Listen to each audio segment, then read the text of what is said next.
একটি নৌকা বিশাল একটি সাগরে ভেসে চলে। কখনো যাত্রীদের বা কখনো বিশাল বস্তুকে নিজের সাথে বহন করে নিয়ে চলে, এক স্থান থেকে অন্য স্থানে পৌঁছে দেয়। এই নৌকা কখনো সাগরে আটকে পড়ে বা কখনো ডুবে যেতেও পারে, কিন্তু এই নৌকা তখন ডুবে যায় না যখন এর আশেপাশে অধিক মাত্রায় জল থাকে। এটা তখন ডুবে যায় যখন ও নিজের আশেপাশের থাকা জলকে নিজের ভেতরে প্রবেশ করতে দেয়। যখন আস্তে আস্তে এই জল প্রবেশ করতে থাকে, নৌকা ভারী হতে থাকে আর আস্তে আস্তে ডুবে যায়। এটা আমাদের কাছে একটা শিক্ষা। হতেই পারে আমাদের এই সংসারে, আমাদের জীবনে আশেপাশে অনেক বেশি মাত্রায় নেতিবাচক শক্তি থাকবে, ঈর্ষা থাকবে, বিদ্বেষ, ঘৃণা বা ভয় থাকবে, কিন্তু মনের এই নৌকা শুধু তখনই ডুববে যখন আপনি এই নেতিবাচক শক্তিকে নিজের ভেতরে প্রবেশ করতে দেবেন। মনে রাখবেন, এই নেতিবাচক শক্তিকে কখনো নিজের মনে প্রবেশ করতে দেবেন না। প্রবেশ করলেও তাহলে যেন সে সেখানে কোনো স্থান না পায়। শুধু এই বিষয়টা খেয়াল রাখলে আপনার মনের এই নৌকা জীবনের এই সাগরে সব সময় ভেসে থাকবে, আর এই মন প্রসন্ন হয়ে বলবে, রাধা রাধা। ছেলেবেলা। এবার ছেলেবেলার বিষয় আর কি বলি, অত্যন্ত বিশেষ হয় এই ছেলেবেলা। সেই সময়ের অনেক কথা আমাদের আজও মনে আছে আর সারা জীবন মনে থাকবে। এমন কোনো কথা যেমন কিছু একটা ঠাট্টা করেছিলাম, যাতে মাতা পিতা এত রেগে গেছিলেন যে সেদিন হয়তো আমাদের খেতেই দেননি। এরকম হয়, আর আমার সাথেও তা হয়েছে। কিন্তু একটু ভেবে দেখুন, যখন আমরা অভুক্ত থাকি তখন কি আমাদের মাতা পিতার গলা দিয়ে খাবার নামতে পারে? কখনোই নয়। কিন্তু আমরা তো কথা বলছি মাতা পিতাকে নিয়ে। কিন্তু যদি আমরা নিজেদের কথাও বলি, আমরা যদি কখনো জানতে পারি, কোনো ভিক্ষুকের বিষয় জানতে পারি যে সে অভুক্ত রয়ে গেছে, তখনও আমাদের গলা দিয়ে খাবার নামে না। আর এই যে কথাটা, যখন সমাজে খুব বড় কোনো বিপদ আসে তখন এই কথা আমাদের কাছে স্পষ্ট হয়ে যায়। যেমন ধরুন কোনো মহাযুদ্ধ বা মহামারী হয়, তখন মন অশান্ত হয়ে ওঠে। আর তখন যদি আপনি মনে শান্তি পেতে চান, তো একটাই মন্ত্র রয়েছে, সেবা করুন। যতটা পারবেন ততটা সেবা করুন। এই সমাজে কত সংখ্যক মানুষ রয়েছেন যারা খালি পেটে শুয়ে পড়েন, কিন্তু যদি আমাদের মধ্যে প্রত্যেক মানুষ চেষ্টা করেন, সঠিকভাবে চেষ্টা করেন, তাহলে কোনো মানুষ অভুক্ত থাকবেন না। এক অত্যন্ত গুরুত্বপূর্ণ কথা মনে রাখবেন, কোনো দরিদ্র, কোনো অভুক্তকে খেতে দেওয়া তাহলেও ঈশ্বরকে ভোগ নিবেদন করার থেকেও মহান কার্য। কারণ ঈশ্বর গরিব মানুষের প্রার্থনায় বাস করেন। আর ধরে নিন, যদি সেই ভিক্ষুক আপনার দেওয়া খাবার গ্রহণ করেন, অর্থাৎ ঈশ্বর আপনার দেওয়া খাবার গ্রহণ করলেন। কারণ এই মানবতা, এই সেবাই হলো ঈশ্বরের সব থেকে বড় আরাধনা। তাই এই আরাধনায় বিলীন হয়ে থাকুন, আর আমার সাথে ভালোবেসে বলুন, রাধা রাধা। কিছু মানুষ এরকম ভেবে থাকেন যে পরিশ্রম করার দরকারটাই বা কি? এই প্রকৃতি আমাদের সবকিছু দিয়েছে, জন্ম দিয়েছে, জীবন দিয়েছে। এই প্রকৃতিই আমাদের পালন পোষণও করে নেবে। এবার আপনি বলুন, কখনো দেখেছেন সিংহকে কারোর সেবা করতে? দেখেননি তো। কখনো আপনি দেখেছেন পাখিকে চাকরি করতে? দেখেননি তো। তাও নিশ্চয়ই তাদের পেট ভরে। চলুন, আপনার এই কথা আমি মেনে নিলাম। এবার আপনি আমার একটা কথার উত্তর দিন। আপনি কখনো দেখেছেন কোনো প্রাণী নিজে হেঁটে এসে সিংহের মুখে এসে বলছে যে আমাকে আপনি খেয়ে ফেলুন, আমাকে নিজের খাদ্য করে নিন, নিজের পেট ভরিয়ে ফেলুন? এরকম তো কখনোই হয় না। সিংহ নিজের খাবার বনেই পেয়ে যায়, কিন্তু শিকার তাকে নিজেকেই করতে হয়। যদি এটা না করে তাহলে সে অনাহারে মরে যাবে। যদি কথা বলা হয় পাখির, তাহলে বলি প্রকৃতি ওকে খাবার নিশ্চয়ই দিয়েছে, কিন্তু সেই খাবার খুঁজে নিতে হয় তাকে নিজেকেই। নিজেকে বাঁচিয়ে রাখার জন্য বাসা বানাতে হয় তাকে, যার জন্য অত্যন্ত পরিশ্রম করতে হয়। এই পরিশ্রম থেকে বিমুখ হবেন না, কারণ এই পরিশ্রমই অনেক দূর পর্যন্ত আপনার ভাগ্য বানাতে পারে। জীবনের সামনে এগোনোর জন্য আপনাকে পরিশ্রম করতেই হবে। তাহলে আসুন আমার সাথে ভালোবেসে বলুন, রাধা রাধা। লক্ষ্যে পৌঁছানো অত্যন্ত কঠিন হয়। কেউ ভাবেন যে কেন এত কঠিন হয়, কেন এত কষ্ট করতে হয় লক্ষ্যে পৌঁছানোর জন্য। এই লক্ষ্য সরলভাবে কেন আমার কাছে চলে আসে না? চলুন আপনাকে একটা কথা বলি, যদি আপনার লক্ষ্য কঠিন না হয় তাহলে তাকে পাওয়া আপনার পক্ষে অসম্ভব হয়ে উঠবে। লক্ষ্যে পৌঁছানোর এই রাস্তায় আপনি যে কড়া রোদের সম্মুখীন হন, যার থেকে আপনি দূরে পালাতে চান, সেই রোদ আপনাকে প্রেরণা যোগায় যে আপনি এগোতে থাকুন। ভাবুন একজন যাত্রী যে কিনা নিজের লক্ষ্যের দিকে যাচ্ছেন, সেই পথে উনি যদি একটু ছায়া পেয়ে যান আর উনি ওখানে বিশ্রাম নেন, তাহলে তার সাথে তার ভাগ্য গভীর নিদ্রায় সেখানে বিলীন হয়ে যায়। তাই পরিশ্রমের কড়া রোদের থেকে কখনো দূরে পালাবেন না। জীবনে শুধু সামনে এগোতে থাকুন দৃঢ়তার সাথে। আর লক্ষ্য সরল হোক, কঠিন হোক বা অত্যাধিক কঠিন হোক, একটা কথা মনে রাখবেন, যে জীবনের লক্ষ্যে পৌঁছতে পেরেছে সে লক্ষ্য প্রাপ্তির জন্য আফসোস কখনোই করে না। রাধা রাধা। যে কোনো বস্তুর বা প্রাণীর আকার, স্থিতি, পরিস্থিতি বা শক্তি দেখে আপনি কি তার ক্ষমতার অনুমান করতে পারবেন? কখনোই না। আসুন আমি আপনাকে উদাহরণ দিই একটা তলোয়ারের। সেই তলোয়ার যার দ্বারা আপনি অনেক বড় বড় যুদ্ধ জেতেন, বড় বড় রাজাদের পরাস্ত করতে পারেন। এবার আপনি যদি এই তলোয়ার কাউকে দেখিয়ে তার থেকে তার বস্ত্র ছিনিয়ে নেন, তাহলে দেখবেন যখন সেই বস্ত্র ছিঁড়ে যায় তখন একটা ছোট্ট সূচি চমৎকার করতে পারে। তখন এই তলোয়ার কোনো কাজে লাগবে না। সেইভাবেই একটা মাছ কখনো বনে গিয়ে শিকার করতে পারে না, আর সেইভাবেই সিংহ জলের রাজা হতে পারে না। প্রত্যেকের নিজের নিজের দুর্বলতা রয়েছে, প্রত্যেকের নিজের নিজের শক্তি রয়েছে।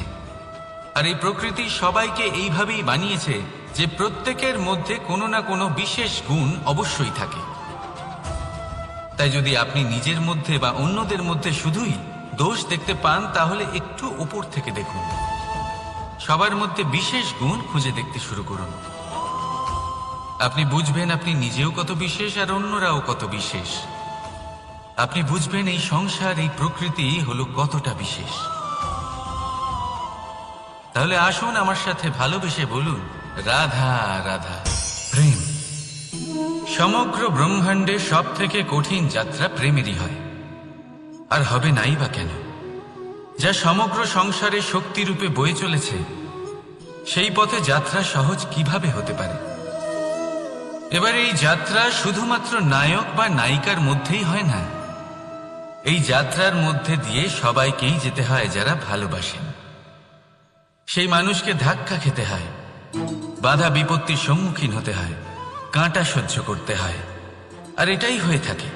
আর এই যে ভালোবাসা, যা যে কারোর মধ্যে হতে পারে, যেমন মা এবং সন্তান, তাদের ভালোবাসা, যেমন মা দেবকী এবং মা যশোদা আমাকে ভালোবাসেন, তাদের সেই ভালোবাসার যাত্রা।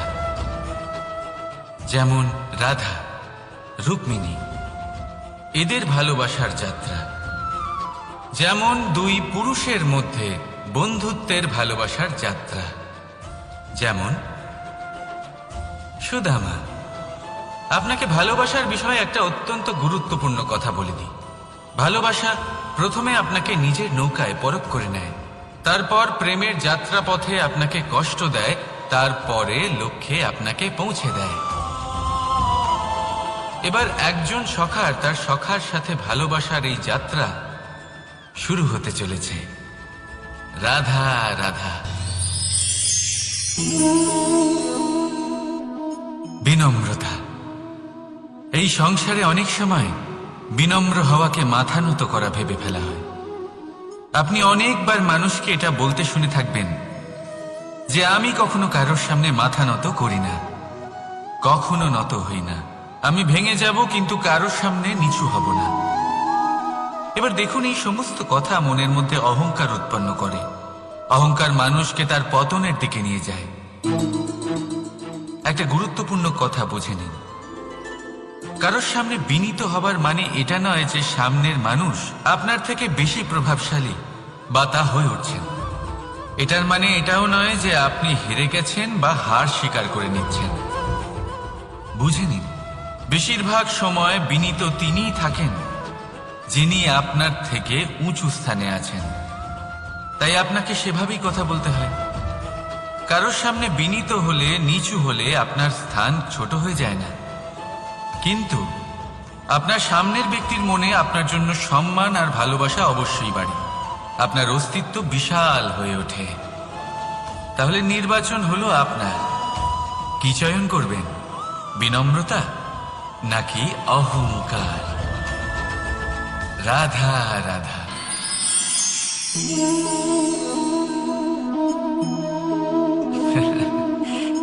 আপনি হয়তো ভাবছেন আমি কি করছিটা কি। আজ আমি ভাবলাম যে রান্না করতে একটু সাহায্যই করে দিই, তাই চাল বেছে দিচ্ছিলাম। ভেবেছিলাম এই কাজটা অত্যন্ত কঠিন হবে।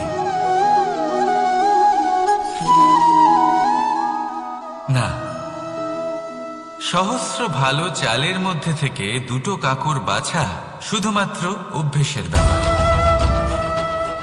বাস্তবে কঠিন কাজ আর শিল্পকলা সেটাই যেখানে কয়েক হাজার কাকড়ের মধ্যে থেকে একটা রত্ন বের করতে হয়। এবারের সারমর্ম কি হতে পারে? সারমর্ম হলো এটাই, বড় তিনি হন না যিনি মানুষের মধ্যে খামতি বের করেন। মাহাত্ম্য তাতেই, শ্রেষ্ঠত্ব তাতেই, যা অন্যের ভেতরে থাকা ভালো গুণগুলি বের করে তার সম্মুখে, এই সংসারের সম্মুখে প্রস্তুত করতে পারেন। আসুন আমার সাথে ভালোবেসে বলুন, রাধা রাধা। জলরাশির সাথে আমার প্রেম চিরন্তনের। তা সে মথুরার যমুনা নদীই হোক বা দ্বারকার সমুদ্রই হোক। সমুদ্রের ধারে চলতে চলতে যখন সেই কোমল ঢেউ পা ছুঁয়ে যায়, আহ, ক্লান্তি যেন দূর হয়ে যায়। আমাদের মধ্যে একটা শক্তির জন্ম দেয়, মনকে উৎফুল্ল করে তোলে। সেই ঢেউয়ের বিষয় কি আপনারা কখনো ভেবেছেন? এই ঢেউই যখন তটে আসে, ছোট পাথরের সাথে ধাক্কা খেয়ে বিক্ষিপ্ত হয়ে যায়। আর এমন এক সময়ও আসে যখন এই ঢেউই এত ভয়ঙ্কর হয়ে ওঠে যে সবকিছু ধ্বংস করে দেয়, সবকিছু নষ্ট করে দেয়।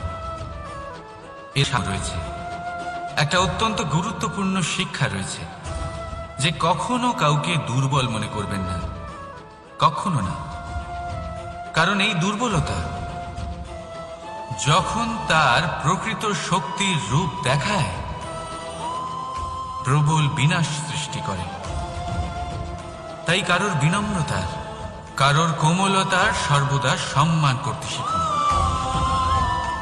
রাধা রাধা।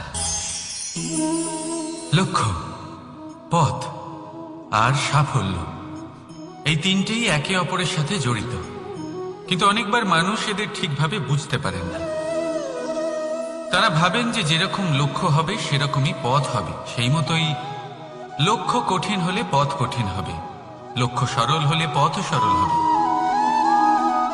যদি আপনাকে আসল সত্যের সাথে অবগত করাই, তাহলে দেখবেন সবকিছুই এর উল্টো। লক্ষ্য নিজের পথ বানায় না, পথ সেটাই যেটা আপনি স্বয়ং নির্বাচন করে আপনি নিজে বানান। সেই অনুসারেই আপনি আপনার লক্ষ্যে পৌঁছতে পারবেন। সেই জন্য জীবনে যখনই লক্ষ্যে পৌঁছানোর পথের বিষয়ে আপনি কোনো সিদ্ধান্ত নেবেন, তাহলে তা ভেবে চিন্তে নেবেন, কারণ এই পথ অত্যন্ত গুরুত্বপূর্ণ। পথ যদি শুভ হয়, তাহলে লক্ষ্য আপনা থেকেই শুভ হয়ে যায়। তাহলে আসুন আমার সাথে ভালোবেসে বলুন, রাধা রাধা। আপনি কখনো ময়ূরকে নৃত্য করতে দেখেছেন? কথায় আছে যে যখন ময়ূর নৃত্য করে তখন তার চোখ থেকে অশ্রু ঝরে পড়ে।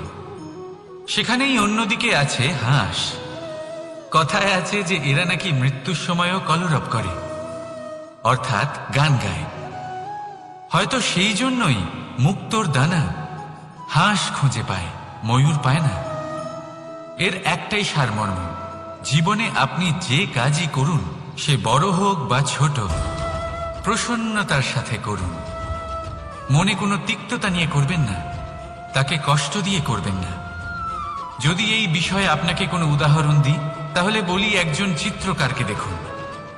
চিত্রকার নিজের ছবি যে রং দিয়ে ভরিয়ে তোলেন, সেই রঙই প্রতিচ্ছবি হয়ে তার শিল্পকে রঙিন করে তোলে।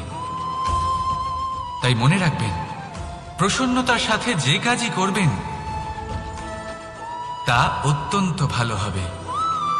আসুন আমার সাথে ভালোবেসে বলুন, রাধা রাধা।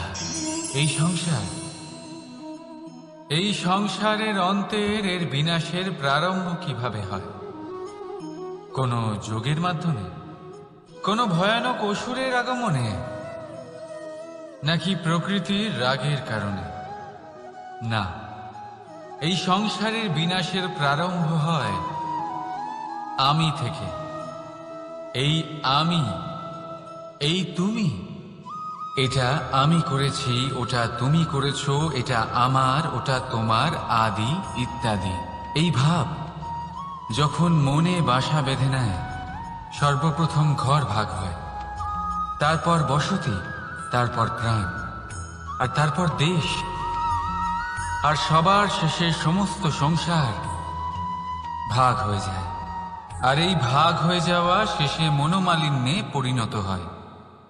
এখন এমত অবস্থায় কি করা যেতে পারে? কিভাবে বাঁচা যায় এই পরিস্থিতির থেকে? কিভাবে দূরে থাকা যায় এই বিনাশের থেকে? উত্তর সেই একটাই, করুণা। একে অপরের দরকারগুলি বুঝুন, একে অপরের সমস্যাগুলি বুঝুন, একে অপরের দুঃখের সাথী হয়ে দাঁড়ান, একে অপরের সুখের ভাগীদার হন। আর শেষে যখন এই আমি আমরাতে পরিণত হবে, তখন এই বিনাশ নিজে থেকেই দূরে চলে যাবে। তাহলে আমরাতে বিশ্বাস করতে শিখুন, আর আমার সাথে ভালোবেসে বলুন, রাধা রাধা। এই মুদ্রা, এবারে ভাবুন, এটাই আমাদের জীবন। জীবনের সুখ আর দুঃখ এই মুদ্রার, এই জীবনের দুটি দিক। কিন্তু যখনই আমরা ঈশ্বরের কাছে প্রার্থনা করি, তখনই আমরা সুখ চাই, আর সেই সুখ আসেও। আর যখনই সেই সুখ আসে, তখন ব্যক্তি সর্বপ্রথম তাকে ভুলে যায় যে দুঃখের সময় ওনার সাথে ছিলেন। আর এমত অবস্থায় উনি সাহায্য করেন না, উনি করেন উপকার। আর এই উপকারের বদলে মানুষের থেকে উনি নিজের জন্য শ্রদ্ধা চান। আর সেই শ্রদ্ধা, সেই চাহিদার কারণে উনি নিজেকে অন্যদের থেকে শ্রেষ্ঠ, অন্যদের থেকে ভিন্ন মনে করতে বিবশ হয়ে যান। আর আলাদা হবার কারণে তার মধ্যে জেগে ওঠে অহংকার, আর সেটাই হয় তার পতনের কারণ। এবার এতে কি করা যেতে পারে? কি চাওয়া যেতে পারে ঈশ্বরের কাছে? এই প্রশ্ন অবশ্যই মনে আসে। ঈশ্বরের কাছে চান সুখ, শুধুমাত্র ততটাই যাতে অহংকার না আসে, আর দুঃখ ততটাই যাতে শ্রদ্ধা না চলে যায়। রাধা রাধা। এই সংসারে এমন কিছুই নেই যে সব সময় একই থাকবে। যা কিছু নির্মাণ হয়েছে তা একদিন অবশ্যই ভেঙে পড়বে। কিন্তু এই ভেঙে যাওয়ার বিশ্লেষণ আপনি কিভাবে করবেন তা আপনার উপরে নির্ভর করছে। ওই আকাশের দিকে তাকান, ওই মেঘ, ওটাও ভেঙে পড়ে, কিন্তু নিজে ভেঙে পড়ার সাথে বর্ষাকে তৈরি করে যায়। মাটির ডেলা অবশ্যই ভেঙে পড়ে, কিন্তু ব্যবহারযোগ্য মাটির রূপ নিয়ে। এই ধরিত্রীর বুকে কোনো এক বীজ যখন ভেঙে পড়ে, তখন ধরিত্রীর উপর এক বিশাল আকারের বৃক্ষ নির্মাণ করে। যদি জীবনে কিছু ভেঙে পড়ে, তাহলে নিরাশ হয়ে পড়বেন না, নিজের সাহস হারাবেন না। ধনাত্মক দৃষ্টিভঙ্গি দিয়ে দেখতে চেষ্টা করুন। মনে করুন নিয়তি নিশ্চয়ই আপনার জন্য আরো ভালো কিছু ভেবে রেখেছে, যা ভবিষ্যতে আপনার প্রতীক্ষা করছে। ধনাত্মক চিন্তা ভাবনা করতে থাকুন, তারপর দেখবেন শ্রেষ্ঠ রচনা নিজেই তৈরি হবে। রাধা রাধা। চলতে থাকা, থেমে যাওয়া, বিশ্রাম নেওয়া, তারপর দম নিয়ে পুনরায় দাঁড়িয়ে পড়া, আর তারপর আবার সেই পথ চলা। এটা জীবনের অভিন্ন এক অঙ্গ, এটার থেকে আপনি পালাতে পারবেন না। কিন্তু এই অঙ্গকে আপনি নিজের জীবনে কিভাবে প্রয়োগ করবেন, কিভাবে তাকে কাজে লাগাবেন, সেই সিদ্ধান্ত আপনাকে নিতে হবে। যারা হেরে যান তারাও জীবনে থমকে যান, আবার যারা জেতেন তারাও দাঁড়িয়ে পড়েন। যারা হেরে যান তারা হাঁপিয়ে দাঁড়িয়ে পড়েন, যারা জিতে যান তারা দাঁড়িয়ে পড়েন সেই সর্বোচ্চ স্তরে পৌঁছে গিয়ে। এবার দাঁড়াতে তো আপনাকে হবেই, তা হতেই হবে। কিন্তু কখন, কিভাবে দাঁড়াবেন, ক্লান্ত হয়ে নাকি সর্বোচ্চ স্তরে পৌঁছে গিয়ে, সেই সিদ্ধান্ত আপনার। অবশ্যই দাঁড়িয়ে পড়ুন, কিন্তু ক্লান্ত হয়ে নয়, কারণ আপনাকে পুনরায় দাঁড়িয়ে পড়তে হবে, পুনরায় যাত্রাপথে এগোতে হবে এবং সর্বোচ্চ স্তরে পৌঁছতেই হবে। রাধা রাধা। স্বপ্ন, আমরা জীবনে স্বপ্ন দেখতে থাকি, সেটা পূরণ করার পূর্ণ প্রয়াস করে থাকি। কিন্তু এই স্বপ্ন পূরণ না হওয়ার পরিস্থিতিতে আমরা ভেঙে পড়ি, ছিন্ন বিচ্ছিন্ন হই। আর তারপরই বোঝা আমরা আগামী প্রজন্মের ওপর রীতিমতো চাপিয়ে দিই। আমরা এটাই মনে করি যে আমরা যেটা হতে পারিনি সেটা আমাদের সন্তান অবশ্যই হবে। আমরা যা কখনো পাইনি আমাদের সন্তান অবশ্যই তা পাবে। এটা যে অনুচিত সেটা আমরা ভাবি না, কিন্তু এটা ভুল। আর এই ভুল আমরা সকলেই করে থাকি। সন্তান প্রকৃতি আর পরমাত্মার আশীর্বাদ। ওদের ভেতরে তাদের নিজের একটা অস্তিত্ব লুকিয়ে থাকে, সেটা মন দিয়ে দেখুন তো। আপনি শুধু ওই সন্তানকে জন্ম দিয়েছেন, কিন্তু ওর জীবন আপনার নয়। তাই নিজের সন্তানের সাথে থাকুন, সময় কাটান, ওদেরকে ভালোবাসুন, সবসময় প্রেরণা দিন। কিন্তু প্রেরণা দিন ওর নিজের অস্তিত্বকে বাড়ানোর জন্য, ওর নিজের স্বপ্ন পূরণ করার জন্য, আপনার স্বপ্ন পূরণ করার জন্য নয়।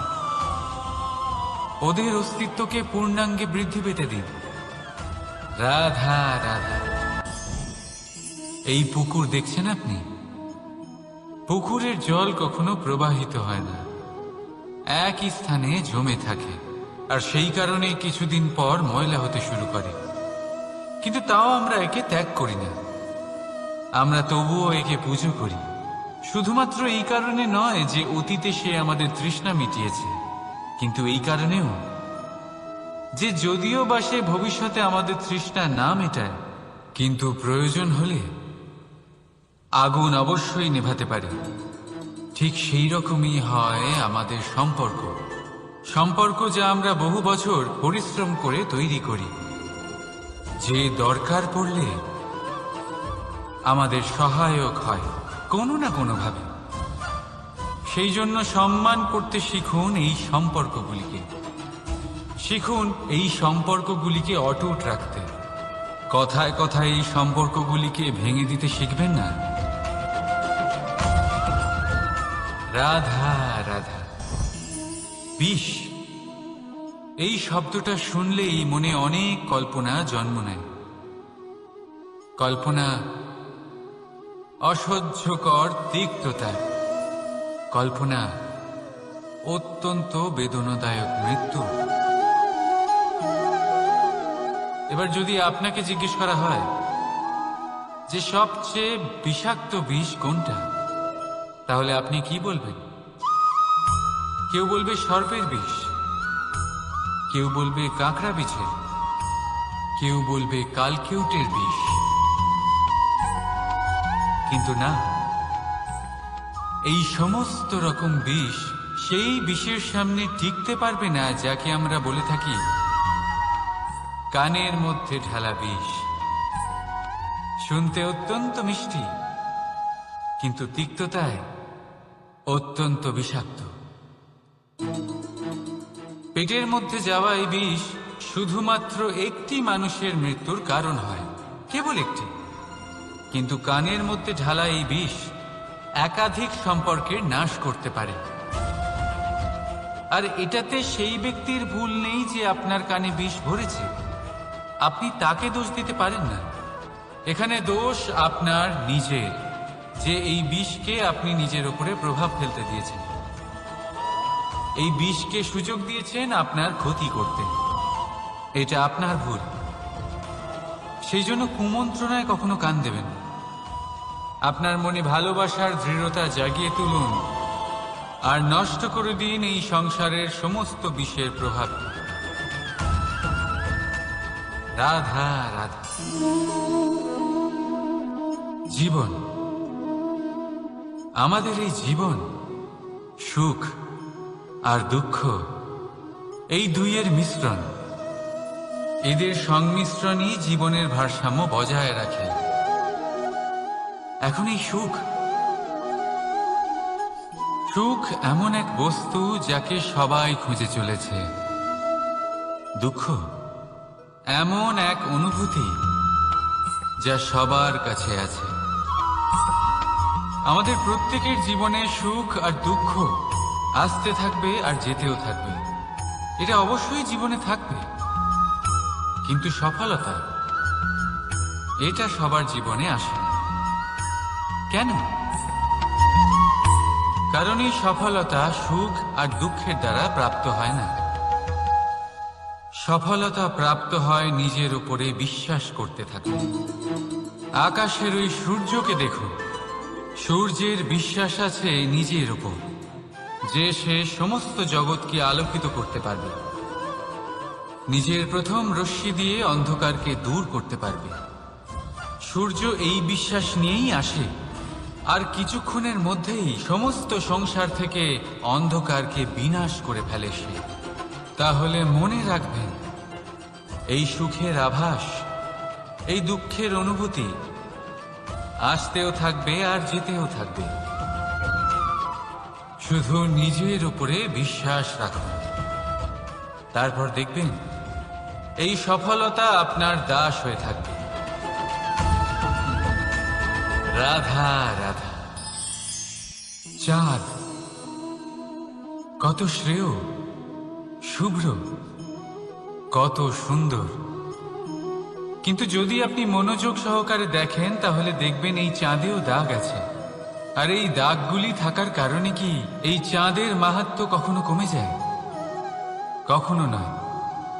এর কারণ হলো চাঁদের নিরন্তর চেষ্টা। একবার এই আকাশে দেখুন, এই অন্ধকার সবসময় চেষ্টা করে চাঁদকে ঢেকে দেওয়া, কিন্তু এই চাঁদ সবসময় এই অন্ধকারের সাথে লড়াই করতে থাকে। অমাবস্যা থেকে শুরু করে চাঁদের এই যাত্রা পূর্ণিমা অবধি পৌঁছেই যায়। আর তাই এই চাঁদের পুজো করা হয়, এই কারণে এই চাঁদকে মাহাত্ম্য দেওয়া হয়। এইভাবেই যদি আপনার মধ্যে কোনো দোষ থাকে, কোনো খারাপ কিছু থাকে, তাহলে সেটা কোনো বড় ব্যাপার নয়। চেষ্টা করুন সেটাকে শুধরে নেওয়ার, কিন্তু সেই কারণে নিজেকে খারাপ মনে করা, এটা অনুচিত। নিজের ভুলগুলো, নিজের দোষগুলো, নিজের খারাপ দিকের কথা ভুলে আপনি এই সংসারের ভালোর দিকে প্রস্থান করেই দেখুন না। আপনি দেখবেন আপনার অন্তরের তেজ ঠিকরে বেরোচ্ছে। রাধা রাধা। এই পিঁপড়েদের দেখছেন আপনি, সবাই একই রকমের। এদের মধ্যে তফাৎ খুঁজে বার করা অসম্ভব। মনে হয় যেন ওদের আলাদা আলাদা অস্তিত্বই নেই। কিন্তু যদি আপনি মন দিয়ে দেখেন তাহলে দেখবেন প্রতিটা পিঁপড়ের আলাদা কাজ নির্ধারিত, তাদের আলাদা অস্তিত্ব আছে। কেউ বাড়ি বানানোর জন্য মাটি সংগ্রহ করতে পটু,